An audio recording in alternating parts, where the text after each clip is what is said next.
One morning, out of the blue, my father-in-law, who I lived with, passed away. To be honest, since he always ignored me, I didn't feel sad at all. My mother-in-law and Rick went ahead to prepare the venue, and as I was getting ready, I overheard Bob making a phone call in the hallway.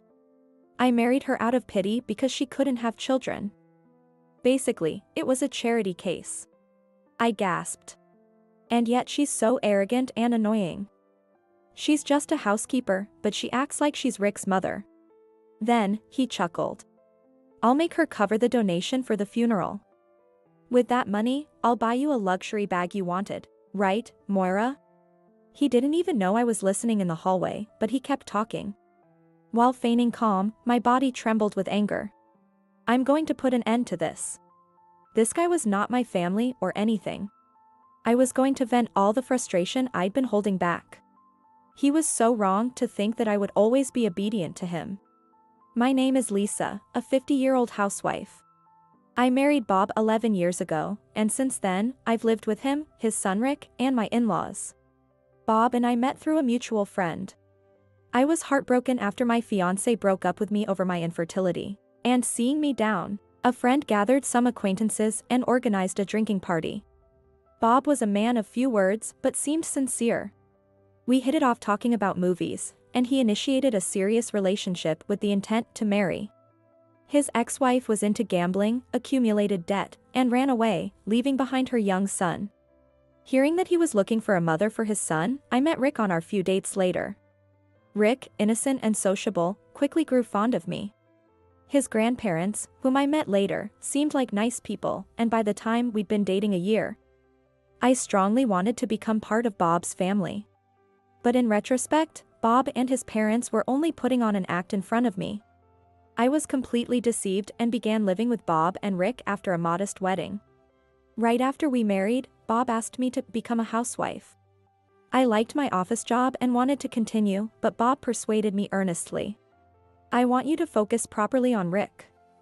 Once he's a bit older, you can go back to work. Okay. I understood Bob's concern. I was, after all, new to parenting. I was also anxious about whether I could properly raise someone else's child. I desperately gathered information about parenting from friends with kids, the internet, and books. Initially, Rick seemed to grow fond of me, but as he grew older and developed his own personality, he began to talk back to me. Instead of comforting me, Bob would mock me with a half-smile. It's no good without the real mother. After all, you're just a stranger. Stop it. Why would you say something like that? When I objected, Bob frowned as if puzzled. It's the truth. What's wrong with saying it? Bob was always out, either at work or with colleagues at drinking parties. He left all the parenting to me and was only sarcastic when he spoke. And whenever Rick's behavior bothered him, he blamed it all on me. He's a crybaby because of Lisa's poor parenting. Another cold? Probably due to malnutrition. It's because you let him eat TV dinner for lunch. He became irritable when he tried teaching Rick multiplication soon after he just learned addition. He's just learned addition. Multiplication is too soon for him. When I protested, Bob laughed dismissively. I was able to study for junior high school when I was in elementary school. Looks like Lisa's stupidity has rubbed off on him. Glaring at me, he grinned. You're just a high school grad, after all. When Rick was in 3rd grade, we unexpectedly began living with my in-laws. This sudden decision was due to my mother-in-law's declining health, even though there had been no prior discussion about it. I was told I have high blood pressure during my physical exam. I have to visit the doctor for a while and receive treatment with medication and diet. Bob asked his mother, who was feeling down, to move in with him. Mom, you should move in with us. You don't drive, so it's hard for you to go to the clinic, isn't it? Let Lisa drive you to and from the clinic. I was taken aback when I overheard this. Why was he using me to perform acts of filial piety without offering to help himself? And he hadn't even asked me. Oh, really? That would be a great help. I've been worried about how to afford the remodeling of our house. That's great. Once you've finished the procedures to sell your house, you can move in any time, Bob said, acting as if he owned the place. I was dumbfounded by Bob's presumptuous attitude. This house was my inheritance from my parents, right? After hanging up the phone, Bob casually told me. So yeah, my parents are moving in. You take care of everything, okay? I take care of everything?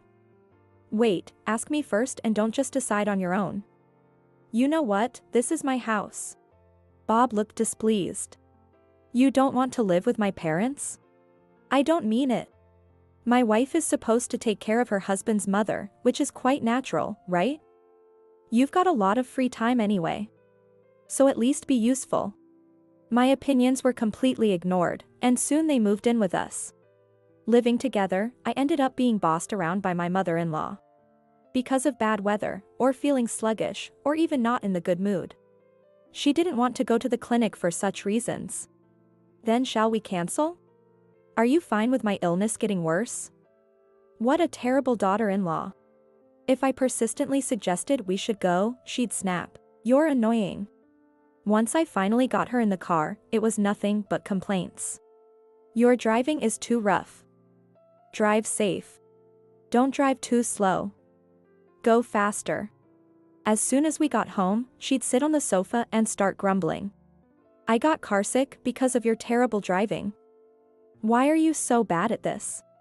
She could use the bus that goes right from the nearest stop to the front of the clinic, but she probably thought the fare was too expensive. Not only about doctor appointments, but even at home, she continued to complain. This house is so old-fashioned. Are you sure it's been remodeled?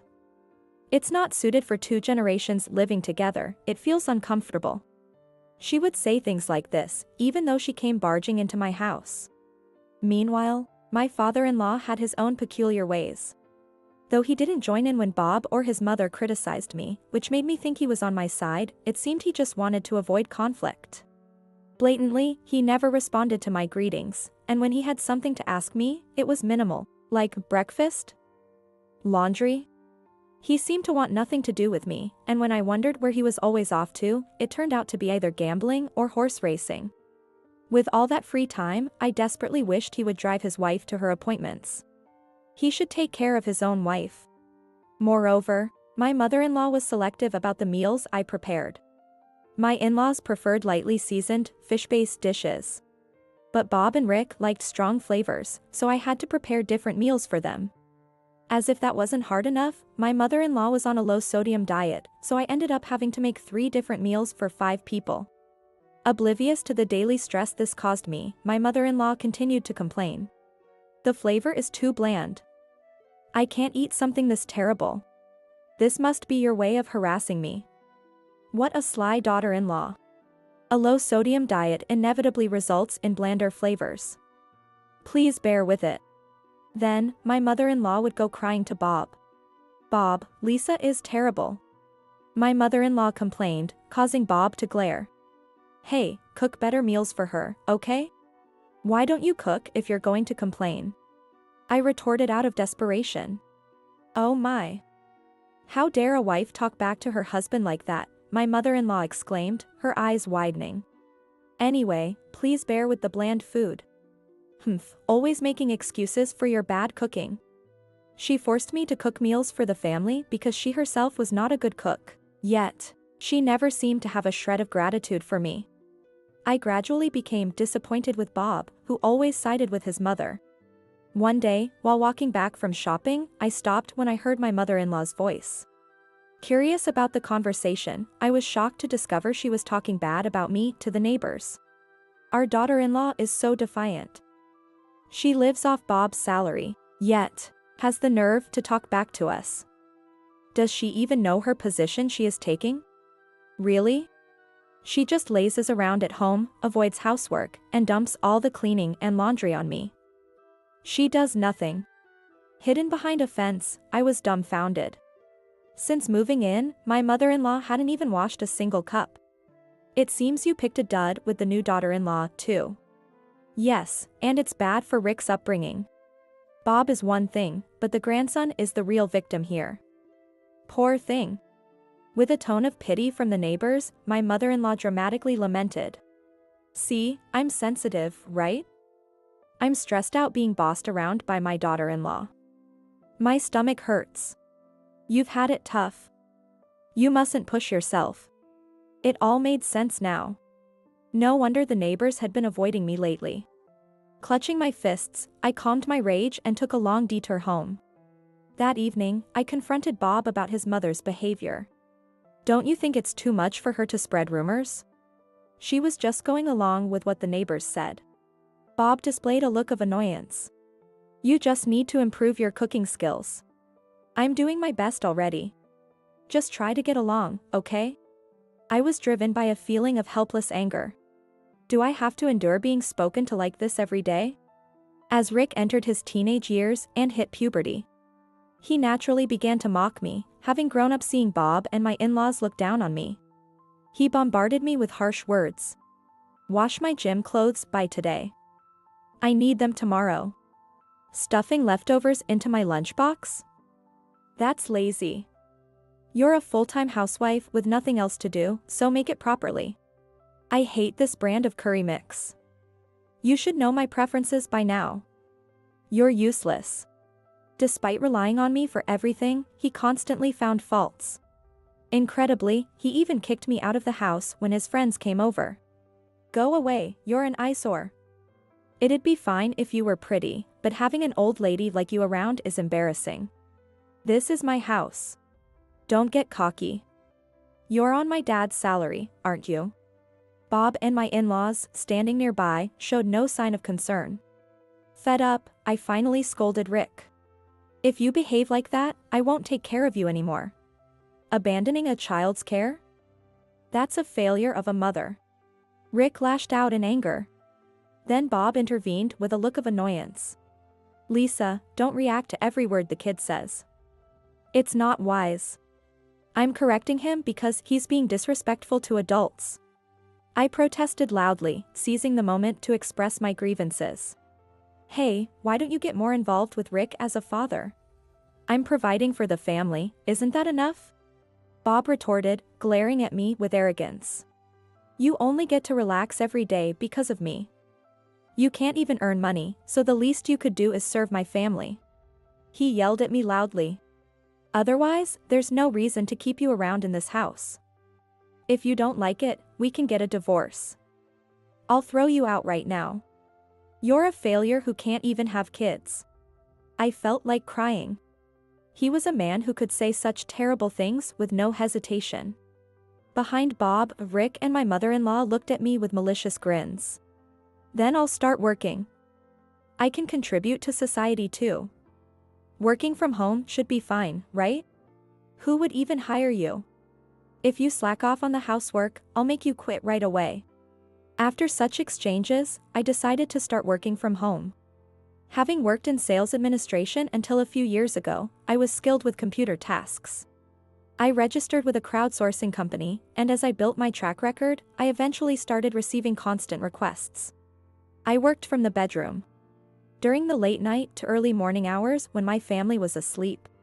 Lately, Bob moved a bed into the study room and slept there alone, so I could use the computer late at night without any complaints. Ideally, I wanted to work in the sunny living room during the day, but that was nearly impossible since my mother-in-law was glued to the TV all day, watching talk shows and daytime dramas. By the time Rick started high school, my work had stabilized, and I was able to save a consistent amount each month. One morning, as usual, my mother-in-law went to wake up her husband and came down to the kitchen looking horrified. While I was preparing breakfast and Bob and Rick were drinking tea at the dining table, she trembled as she spoke. He's... What? We all rushed to the bedroom where we found my father-in-law had passed away in his sleep. It was chaos after that. Bob took over for the panicked mother-in-law, calling their family doctor to issue a death certificate, arranging the funeral with the funeral home, and handling all the other official procedures. Seeing my usually assertive mother-in-law in a dazed state, I felt a bit of pity. But that feeling was quickly blown away. Watching me continue with cleaning, laundry, and meal preparation as usual, my mother-in-law sneered nastily. How can you be so nonchalant after everything father did for you? Don't you have a heart? As I was setting the plates on the table, I looked at my mother-in-law with disdain and sighed quietly. I could say this confidently. I have never once felt taken care of by my father-in-law since getting married. Being around him always made me feel like I was ignored out of existence, which was unpleasant. So, although it felt strange that he was suddenly gone, but I didn't miss him in the slightest. Well, as a daughter-in-law, I'll attend the funeral and fulfill my duty. With that thought, I went upstairs to the closet to get my morning clothes and prepare my bag and accessories. Rick and my mother-in-law left the house a little ahead of us, saying they were preparing for the ceremony.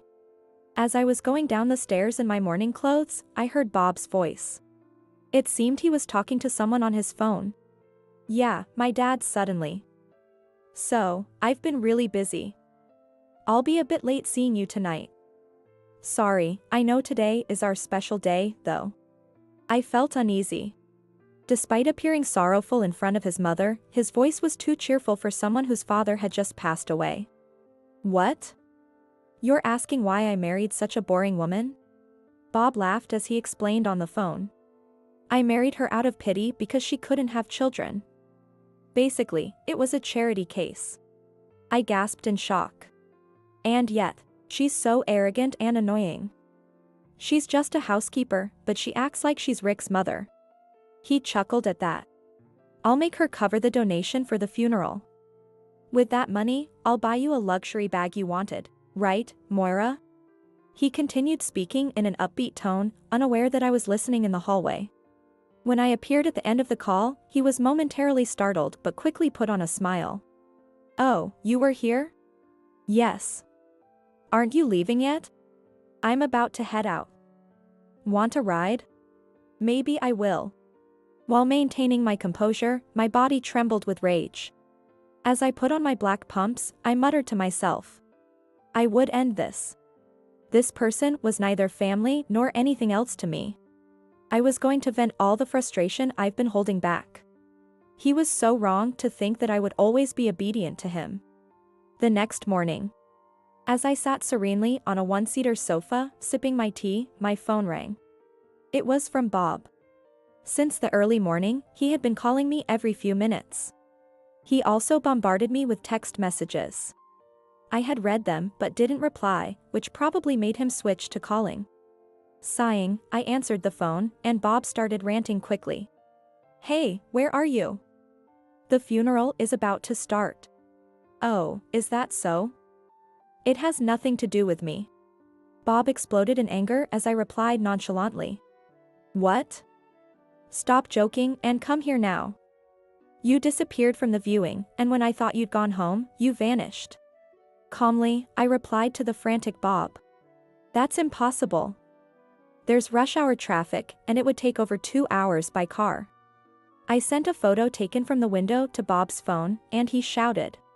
Where are you right now? I'm at a hotel in the neighboring city. I've always wanted to try their breakfast buffet. Food made by someone else is the best. Skipping a family funeral for a hotel stay? Are you out of your mind? I responded coldly to Bob's howling. Oh, I thought I was just a housekeeper, not family. I have no obligation to attend the funeral. Bob fell silent. After a brief pause, he told his mother and Rick. Mom, Rick, just wait here for a moment. Footsteps echoed. It seemed like he was moving through the funeral venue's hallway. Eventually, the footsteps stopped, and Bob spoke again. First off, give me your bank account number. Why? I have to give the money as a donation to the priest. Are you saying that because you spend the funds, I should cover it for you? After a moment of being speechless, Bob yelled in desperation. Yes. I know you've been saving up. You can easily put out $10,000, right? If I give it, it won't come back, right? Handle it yourself. You, how dare you talk to me? Bob's flustered voice came through the phone. A wife should just obey her husband without complaining. A wife isn't a slave. Besides, both you and your mother are stuck in the past. I scoffed at Bob. Anyway, why don't you just be honest with your mother? She's lenient with you, she might just give it to you smoothly. At my words, Bob's voice suddenly became quieter. No, that's impossible. If she finds out I spent the funeral money on a woman, she'd definitely get angry. I twisted my lips in a smirk. Even he was afraid of his mother. Served him right. You brought this on yourself. I'm busy, so I'm hanging up now. Bob was still shouting something as I hung up the phone. If it was too hard for him to speak up, I would just tell them myself. If I were to post the story about Bob spending the money on a woman on a social networking site shared by the family, it would be seen by Rick and my mother-in-law. After that, Bob kept calling frantically, so, annoyed, I dashed to a mobile phone company's storefront. Hi, how can we help you today? I want to cancel my mobile plan right now. All right, please wait for a moment. After canceling my mobile service and changing my number, I was filled with a sense of relief. I returned to the hotel and strolled leisurely through the nearby town, feeling relaxed. Ever since getting married, I had been required to report my plans for going out and my return time to Bob. And he would even call during my outings to demand, "Come home soon." I hadn't thought much of it before, but now I realize how severe the restrictions were. Bob must be in a panic right now, unable to contact me. Sounded good. I thought I would just ignore him forever. Wrapped in a refreshing sense of freedom, I enjoyed shopping at my leisure. On the day of the 30-day memorial mass, I visited the church. It was a weekday, 30 days since my father-in-law had passed away. My mother-in-law had mentioned having the service on the preceding Sunday morning. I spotted Bob's car parked in the church parking lot. It was likely lined up alongside the cars of other relatives. I opened the gate and walked across the cobblestone path towards the building. Listening carefully, I could hear the sound of casual conversation. The mass had ended, and people were relaxing, having tea and snacks. Hello, everyone. Long time no see. I greeted as I opened the entrance door, and for a moment, the room fell silent before a wave of criticism burst forth. Lisa. How could you skip the viewing and the funeral? It was your husband's father's funeral. What were you thinking? Your own father has passed away, so he was like a real parent to you. I smiled coldly. Well, I've been labeled just a housekeeper, you know. As I casually threw this sarcastic comment and glanced at Bob, he glared at me with intense eyes. I did my best to serve your father and your mother. I tried to fulfill my role as Rick's mother, doing my best in my own way. I continued. I looked around at my mother-in-law, Bob, and Rick, and shrugged. But according to Bob, I'm just a housekeeper. A mere housekeeper shouldn't attend funerals, right? So, I refrained. I never said that. Bob's voice cracked. I exhaled softly and pressed the play button on the recording app on my phone. The conversation I had overheard on the stairs played loudly in the quiet room. As Bob turned pale, I delivered the final blow. So, now that the funeral is over, did your mother end up covering the donation? What? In front of the stunned relatives, Bob and his mother exchanged glances before awkwardly looking away. Oh, Lisa, what are you talking about? There's no way I could spend $10,000 overnight. Don't say such ridiculous things. Bob laughed awkwardly, but I swiped my finger across my phone screen. I found this. You two look cozy together, is she an acquaintance? To boldly show your face like that, you're really fearless, aren't you? The image I displayed made Bob freeze. It was a photo of a woman closely snuggling up to a man. Their eyes were hidden, but the man was dressed in a dark suit and black tie. Furthermore, the woman had commented. Bob rushed over during the viewing. He said our date was more important than saying goodbye to his dad. I'm so happy. He bought me the $10,000 bag I had been nagging him about at the luxury shop. Cute, isn't it? As Bob tried to snatch the phone from me, I pushed his hand away and held it high for the other relatives to see. I searched all over social media for Moira, who you mentioned. Surely, it's not a coincidence that all this matches up, and she's not a stranger. Right? Seeing no way out, Bob's face wore a frightened expression and he fell silent. Even Rick, who usually sides with his father, was at a loss for words. The relatives all at once began to criticize Bob. So you left the viewing to go see your mistress. Unbelievable.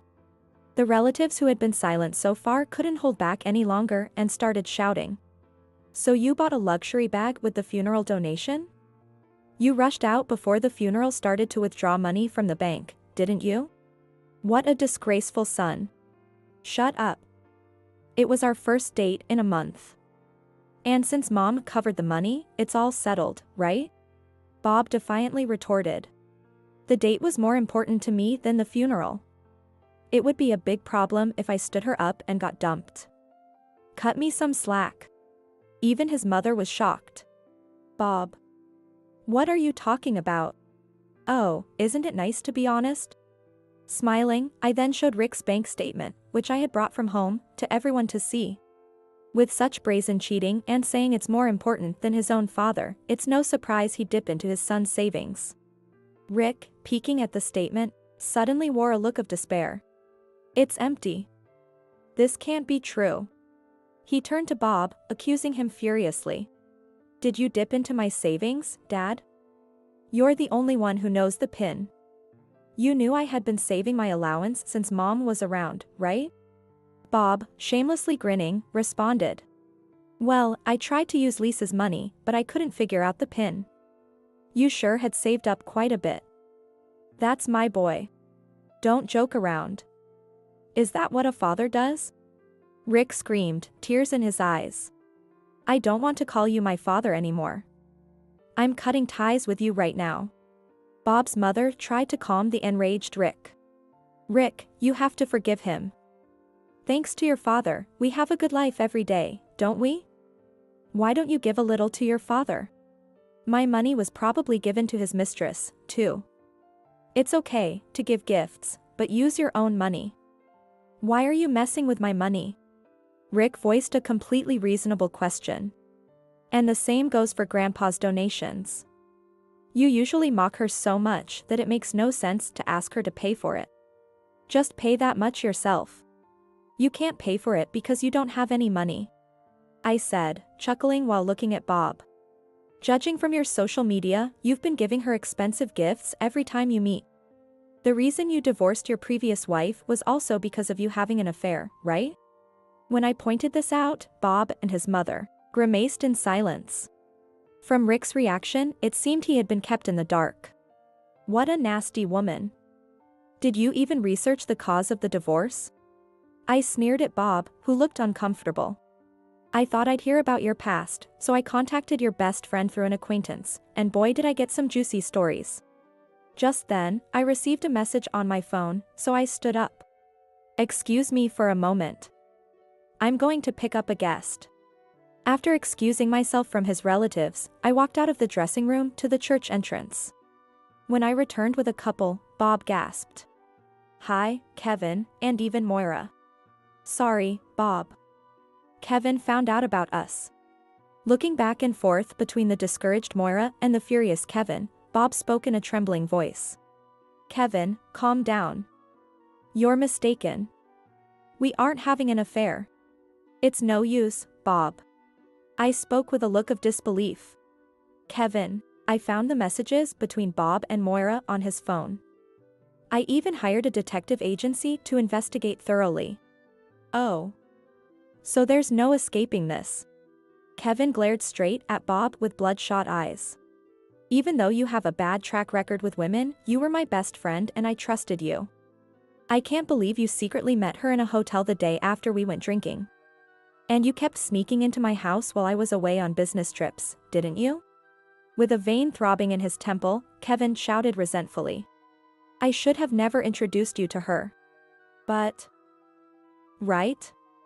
Moira and I, it was fate that we met. Bob grinned mischievously. I'm more suitable for Moira than you are. Ha. Stop talking nonsense. That's ridiculous, isn't it? Bob pursed his lips. I married a boring older woman, while you got to marry a young and pretty woman. Plus, Moira told me it was love at first sight with me. Bob laughed heartily, as Kevin clenched his fist.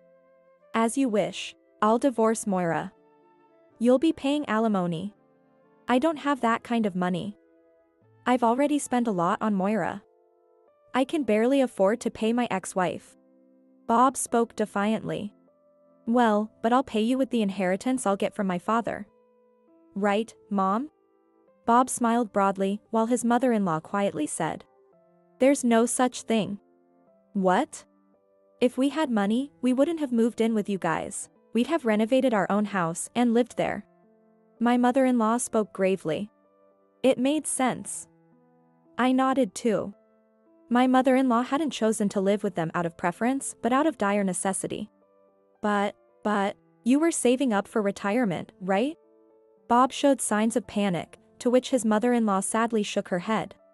"After retiring, your father misused it on gambling and horse racing. He even dipped into his pension for gambling and borrowed the rest. So there's no inheritance." Bob turned pale and screamed. "Oh no, give me a break. I moved in with you thinking I'd get a hefty inheritance." Then his mother showed a hint of anger. "Did you mean it?" "Of course. Otherwise, why would I bother calling my parents here? It's such a hassle." Bob spat out irritably. "Ah, all the living expenses I covered for you, all for nothing. Might as well have thrown it down the drain." Disappointment appeared on my mother-in-law's face. "All you care about is money, don't you?" "I can't help it, I'm my father's son." Moira, who had been listening to everything, gave a thin smile. "So, I dated you because you graduated from a better university and work for a famous company. How disappointing." She approached the frozen Bob and told him firmly, "Thanks for all the gifts. Bye now." "What? Hey, we're not done here." "Moira." Kevin chased after Moira, heading out the front door. "Poor thing, you got dumped. No inheritance and even your affair partner turned away from you. Talk about a double whammy." I smiled kindly at Bob. "Looks like it's going to be tough paying alimony to both Kevin and me." "Well, do your best." "Hey, Lisa, wait." As I was about to leave, Bob arrogantly tried to stop me. "How are you going to live after we divorce with your low salary?" "I don't really need a divorce. If you do the housework, I might let you stay in the house as before." I exploded in anger at Bob's arrogance. "Enough. Who do you think you are?" Normally quiet, I raised my voice, and Bob, along with Rick and my mother-in-law, were all shocked. "This is my house, isn't it? I'm the one letting you three stay there. And for the record, the only reason the house functioned was because I did all the housework. Can't you even understand that?" "Lisa, calm down. You've ridiculed me endlessly, but if you can't understand even that, it speaks volumes about your intelligence." As I scoffed at Bob, the relatives began to chuckle softly. "I've been offered a full-time position at the company I used to work for. I can make it on my own. You should be more worried about yourself. Drowning in debt." "That's right, Dad. We're the ones in real trouble." Rick tried to stop me in a panicked tone. "Come on, we're family. If you become a full-timer, put some of your salary into the household. Otherwise, we're going bankrupt." Rick pleaded in a pitiful voice, and my mother-in-law agreed.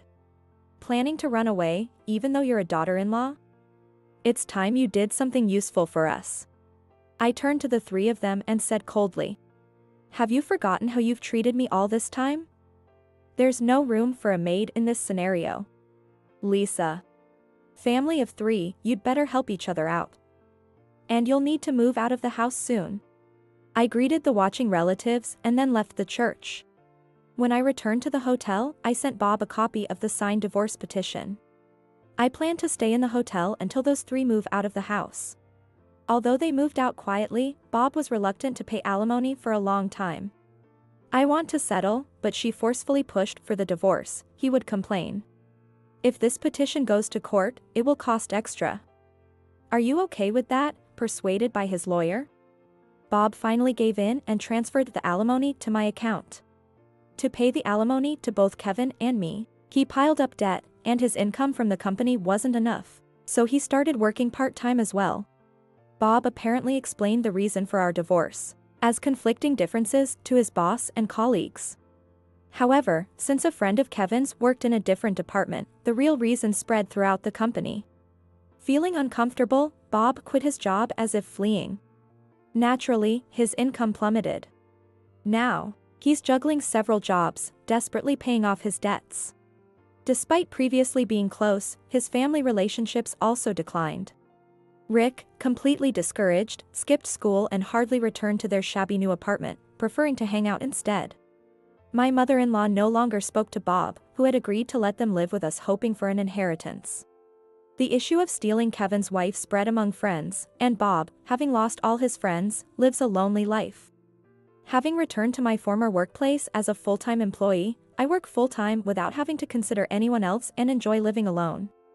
Only now do I fully realize how difficult living with those three was.